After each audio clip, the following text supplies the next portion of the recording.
নমস্কার, সুপ্রভাত। এখন বাজে সকাল ৬:৪৫। সকাল সকাল হাজির হয়ে গেছি নতুন একটা ভ্লগ নিয়ে তোমাদের সামনে। আজকে সকালে জুন পড়তে গেল, তো আমি ছাদে এসেছি। ছাদে এসে এদেরকে আমি ধরেছি, আমার ক্যামেরা বন্দি করেছি। করার পর নিচে এসে আমি দেখছি যে আমার গাছে একটা উচ্ছে হয়েছে। তো সেই উচ্ছেটাকে আমি তুলে নিয়েছি, কারণ আজকে একটু সেদ্ধ দেব। আর সকাল সকাল একটু স্কুলে যাওয়ারও ব্যাপার আছে, কারণ আজকে চিলড্রেন্স ডের একটা অনুষ্ঠান হবে বাচ্চাদের নিয়ে। তো তাই জন্য খুব তাড়াতাড়ি সব কিছু করব। বাড়িতে সব কাজকর্ম সেরে যা যা করণীয় করে স্কুলে চলে এসেছি। স্কুলে আমাদের এই বাচ্চাদেরকে প্রথমেই শিশু দিবসের জন্য ওদেরকে আগে প্রেয়ারটা মানে বসে একটা আরাধনা করে নিয়েছি। ওরা এই করার পর, প্রার্থনা করার পর সব কিছু ওদের ছোটোখাটো একটা ওদেরকে দিয়ে অনুষ্ঠান করানো হয় আমাদের আর কি। তো ওরা ওদের মতন সেলিব্রেট করে। ওদের এগুলো গিফট দেওয়া হয়েছিল স্কুল থেকে। ভীষণ খুশি হয়েছে ওরা। আর ওদের সাথে একটু সেলফি আমাকে তুলতেই হবে। সারাটা দিন ওদের সাথেই বেশি কাটাই তো আমি সময়টা, তাই ওরাও আমাকে খুব ভালোবাসে, আমিও ওদের খুব ভালোবাসি। ওরা এত খুশি হয়েছিল, ম্যাম ছবি তোলো ছবি তোলো। ঠিক আছে, চলো তোমাদের, আমিও ছবি তুলতে প্রস্তুত। তাই জন্য ওদেরও একটু আজকে তোমাদের সবাইকে দেখিয়ে দিলাম। এরা আমার ছানাপোনা সব বিভিন্ন পোজ নিয়ে নিয়ে দাঁড়িয়ে পড়েছে। কি করবে কিছুই ঠিক করতে পারছে না। হ্যাঁ, তো যখন ওরা গানটা করে ভালোই করে। স্কুল থেকে আসার পর ছাদে চলে এসেছিলাম গাছগুলো দেখতে। এই যে প্রজাপতিটা, একটা বড় পোকা ছিল জানো, সেখান থেকেই প্রজাপতিটা হয়েছে। কি অপূর্ব সুন্দর দেখতে। আজ আমার ভীষণ কাজের তাড়া, কারণ আজকে আমার প্রচুর কাজ। আস্তে আস্তে তোমরা জানতে পারবে কেন আমি আজকে এত ব্যস্ত। তার মধ্যেও এদের আমি ক্যামেরা বন্দি করে নিয়েছি। এত সুন্দর লাগছে কি বলবো, যে মানে নড়াচড়া করছে আবার। আর এটা জানো, পরের দিন অবধিও ছিল এই প্রজাপতিটা একই জায়গাতে, পরের দিন পর্যন্ত। সন্ধেবেলায় এই পাটিসাপটার পায়েস করেছি, কারণ রিজু আমার একমাত্র বোনপো, বড়দির ছেলে, ওর বিয়ে জানুয়ারি মাসে। ওকে আমি আইবুড়ো ভাত খাওয়াবো। তো আজকে থেকে স্টার্ট হয়েছে। ও আজকেই এসছে সন্ধে রাত্রিবেলায়, এই 8:30-9টার দিকে। তো পাটিসাপটার পায়েস দেখে না, ও ও ছবি তুলতেই ভুলে গেছে। ও তো একা থাকে, বাইরে থাকে, সম্বলপুর থাকে। তো এইসব তো আর ও সবসময় পায় না। এবার তারপরে খাওয়ার পরে রাতের খাবার, শুধু আমি এখন শুধু তোমাদের খাবারই দেখিয়ে যাব। তো রাত্রিবেলা ওকে আমি বিরিয়ানি করে দিয়েছিলাম। এই যে ওর মাসান এটা করেছে রিজুকে সাহেব বলে আইবুড়ো ভাত আধুনিক মতে।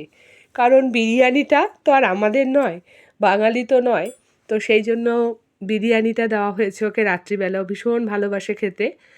আর পরের দিন থেকে তো আরও সব অন্যান্য খাবার দাবার থাকবে, তার সাথে স্যালাড। ও আর রাখতে পারছে না, মানে আমি ভিডিও করছি, ওরা আর তর্স হয়েছে না, মানে তাড়াতাড়ি তোলো। আর ফ্যান চালিয়ে ফেলেছি, ঠান্ডাও হয়ে যাবে। সেই কারণে দেখে আবার বলছে খুব ভালো হয়েছে। ঠিক আছে, তোর ভালো লাগলেই ভালো, এছাড়া আর কিছুই না। এবার পরের দিন সকালবেলাতে আমি ওদেরকে খুব হালকা জলখাবার ওর দিয়েছিলাম, স্যান্ডউইচ, লেডিকেনি জিলাপি আর কলা। আর স্যান্ডউইচটা ছিল এগ স্যান্ডউইচ। তো কারণ আমি হালকা খাবার দিয়েছি, দুপুরবেলার খাবারের একটা মহাভোজ আছে আর কি ওর। এবারও ওখান থেকে চলে এসেছিলো। ওর নামে না আমি একটা, আমাদের যে বাগুইহাটিতে কালী মন্দির, সেখানে আমি একটা ভোগের থালা দিয়েছিলাম সেদিন আর কি। তো পুজো দিয়েছিলাম। তো সেই পুজোটা নিতে ওর মাসান আর ওর মা মানে বড়দি চলে গেছিলো। আমি যেতে পারিনি, ঘরে রান্নাবান্নার অনেক চাপ ছিল বলে। তো সেখান থেকে ওকে ভোগটা দেওয়া হয়েছে, এই যে আমাদের বাগুইহাটির 10 পয়সা কালী মন্দিরের কালী মা। তো সেই ভোগটা ও পেয়েছে। আর এখানে কি তুমি আগে থেকে জানতে পারবে না ঠাকুরকে কি ভোগ দেওয়া হচ্ছে। তোমার ভোগের থালাটা তোমার হাতে আসলে তবেই তুমি জানতে পারছো। তো কাজেই তোমাকে পুজোটা তুমি দিয়ে দাও, তুমি ভোগের জন্য যা টাকা দেওয়ার দিয়ে দাও। বাড়িতে নিয়ে আসার পর আমি আবার ওর হাতে ভোগের থালাটা তুলে দিলাম। দিয়ে ওখান থেকে প্রসাদটা আগে ওকে আমি খাইয়ে দেবো, প্রসাদটা আগেও খেয়ে নেবে, কারণ দুপুরবেলা আশের সাথে হবে না। ছিল হচ্ছে পোলাও, পটলের দোরমা, 5 রকম ভাজা, আর একটা সবজি ছিল, আর দই, মিষ্টি, চাটনি, এগুলো তো ছিলই আর কি। তো আমি সেই জন্য আরেকবার তোমাদেরকে দেখিয়ে দিলাম যে এই ভদ্রলোক, ইনি জানেন অসাধারণ গান গায়। উনি এত সুন্দর শ্যামাসঙ্গীত গান গায়েন না, ভীষণ সুন্দর গান গায়। আর উনি এই মন্দিরের কাজেই সবসময় উনি ভোগ রান্না করেন এখানে, আমি দেখেছি ওনাকে। তো ভোগটা রান্না করার পর এবার দুপুরবেলায় তো আইবুড়ো ভাত আমাদের শুরু হয়ে গেছে। মা ওকে খাইয়ে দিচ্ছে, প্রথমে মাকে দিয়ে ওকে করালাম, মা আর কি ওকে আশীর্বাদ করে দিচ্ছে। আশীর্বাদ করার পরে, কারণ সত্যি কথা বলতে কি, আমার ভাগ্নিদের মানে বোন প্রবঞ্জিদেরকেও মা বাবা মানে একদম নিজের নাতি নাতনিদের মতোই ভালোবেসেছে। আর ওরাও কি ভীষণ ভালোবাসে। বাবা যখন ছিলেন তাকে রাঙা দাদু আর মাকে রাঙা ঠাম্মা বলে ওরা আর কি, রাঙা দিদা। এবার ওর মাসান ওকে আশীর্বাদ করছে, খাইয়ে দিচ্ছে। আর একটু চন্দনের ফোঁটা ধান ধূপ দিয়ে ওকে আশীর্বাদ করা হচ্ছে আর কি। আরতি এই কী বলে তোমার প্রদীপ তো আছেই, এইসব দিয়েই একদম একটা বরণ ডালার মতন সুন্দর করে একটা থালায় সাজিয়ে নিয়েছি, সেটা দিয়ে ওকে দিচ্ছি। কারণ আমাদের 4 ভাই বোনের, এর আগেও তোমাদের বলেছি, আমাদের 4 ভাই বোনের মধ্যেও ও একটি মাত্রই ছেলে। কাজে আমাদের ওটা একটাই ছেলে, পুত্র সন্তান। কাজেই আমরা সবাই চেষ্টা করছি ওকে ভালো করে আইবুড়ো ভাত খাওয়ানোর। মেয়েদের আইবুড়ো ভাত তো খাওয়াবোই, খাইয়েওছি এর আগে তিন্নিকে, কিন্তু ওটা না মনে একটা দুঃখ থাকে, চলে যাচ্ছে পরের বাড়িতে। আর ছেলেদের আইবুড়ো ভাত খাওয়ানোর সময় আনন্দ, যা বাড়িতেই থাকছে, বউ নিয়ে আসবে। তো এবার আমি অবশেষে গেছি ওকে আশীর্বাদ করতে, এক এক করে সব কিছু করে। জুনও পিছন থেকে আমাকে খোঁচা দিয়ে যাচ্ছে, আমি একটু দাদাভাইকে খাওয়াবো, দাদাভাইকে করবো, দাদাভাইয়ের পেছন ছাড়ছে না। আর দাদাভাইকেও আমি জানিয়ে দিয়েছি যে আজকে তোমাকে সবই খেতে হবে, তুমি যেটা পারবে না সেটা একমাত্র জুন তোমার বোনই খেতে পারবে, আমরা কিন্তু খেতে পারবো না। এই যে রিজুর আইবুড়ো ভাত বাঙালি মতে। দুপুরবেলায় রান্না করেছিলাম সাদা ভাত, ডাল, মাছের মাথা দিয়ে মুগের ডাল, 5 রকম ভাজা, এটা ছিল কচু চিংড়ি, তারপরে ছিল পাবদা মাছ, কাতলা মাছের দই কাতলা, কই মাছের ঝাল, চাটনি, আর 5 রকম মিষ্টি, দই। এই ছিল ওর আজকের মেনু।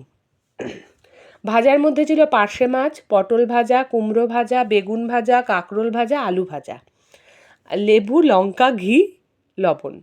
সমস্ত কিছু তোমাদের আমি বলে দিলাম ওকে আমি কী কী দিয়ে খাইয়েছি। আর ও ভীষণ, ও খেতে ভালোবাসে এবং সাজিয়ে গুজিয়ে খেতে সবসময় ও ভালোবাসে, সেই জন্য ওকে খাইয়ে খুব মজা। আর ওর একটাই কথা, তুমি অল্প অল্প, কারণ সব কটা মেনুই ওকে খেতে হবে, টেস্ট করতে হবে। আর সেই কারণে আমি গতকাল রাত থেকে ওকে আইবুড়ো ভাত খাওয়ানো শুরু করেছি। তো ওকে পায়েসটা খাইয়ে দিচ্ছি। পায়েসটা হচ্ছে ভোগের যে পায়েসটা ছিল সেটাই ওকে আমরা খাইয়ে দিচ্ছি, কারণ ওটা মায়ের প্রসাদ। তো এবার রিজুর সাথে জুনও বসে গেছে। আর বড়দি একটু দূরে দূরে থাকছিল, বড়দিকে বললাম তুই একটু পাশে এসে দাঁড়া ছেলের। তো বড়দি আবার ওকে বলছে, শোন কচু চিংড়িটা মিস করিস না, এটা মানির নতুন রেসিপি, তুই এটা টেস্ট করিস। তো ওর খেয়ে ভীষণ ভালো লেগেছে। আর কচু পাতার চিংড়ি। দুপুরবেলায় খাওয়া দাওয়ার পর একটু রেস্ট নিয়ে আমরা এখন বেরিয়ে পড়েছি, কারণ আমরা যাব এখন রিজুর বিয়ের আর বউ ভাতের ড্রেস কিনতে। তো বাইরে ওর মাসান অলরেডি একটা ওলা টোলা উবের কিছু একটা বুক করার জন্য বেরিয়ে এসছে, হয়তো করেও ফেলেছে। হ্যাঁ, এই যে এবার আমরা উঠে যাব, ঢুকেই আমরা চলে যাব। এসে গেছি আমরা শ্যামবাজারে কিন্নরিতে, আমেনিয়ার এই গলিটা দিয়ে ঢুকবো। ঢুকেই কিন্তু ভেতরে ঢুকে কিছু ভিডিও তোমাদের দেখাতে পারবো না, কারণ ওখানে ছবি তোলা নিষেধ। তুমি ভিডিও কল করে দেখাতে পারো, বাট ছবি ভিডিও কিছু করা যাবে না। তো সেই কারণে সেগুলো করতে পারিনি। তো আমি এই ওখানে পৌঁছে গেছি। আর ওখানে গিয়ে আমরা পছন্দ করেছি। আমরা মান্যবরেও গেছিলাম, কিন্তু এক্স্যাক্ট যে কালারটা সেইটা আমরা পাচ্ছিলাম না। ওরা এনে দেবে বলেছিল, কিন্তু রিজু তো থাকবে না, রিজু না থাকলে আমরা কিভাবে কি করব। তো সেই কারণে কিন্নরিতে ফার্স্ট গেছিলাম, ওরা আমাদের আবার মান্যবরে পাঠিয়েছিল, কিন্তু সেখানে আমাদের কালার পছন্দ হয়নি বলে আমাদের আবার এখানেই আসতে হয়েছিল। তো নিয়ে এসে রাত্রিবেলায় করেছিলাম আমি লুচি আর মাংস। এটা ছিল লুচি মাংস চিকেনের সাথে। লুচি খেতে তো ভীষণ ভালোবাসে। এই যে বোন আবারও বসে গেছে। আর এর সাথে সাথেই আমি আমার ভিডিওটাকে শেষ করে দেব, কারণ আর বেশি কিছু রাখলাম না, তাই তোমাদেরকে ছবিগুলো আর একবার রিমাইন্ড করিয়ে দিলাম যে এই ওর থাকবে ছবিতে, ওর খাওয়া দাওয়া। টাটা।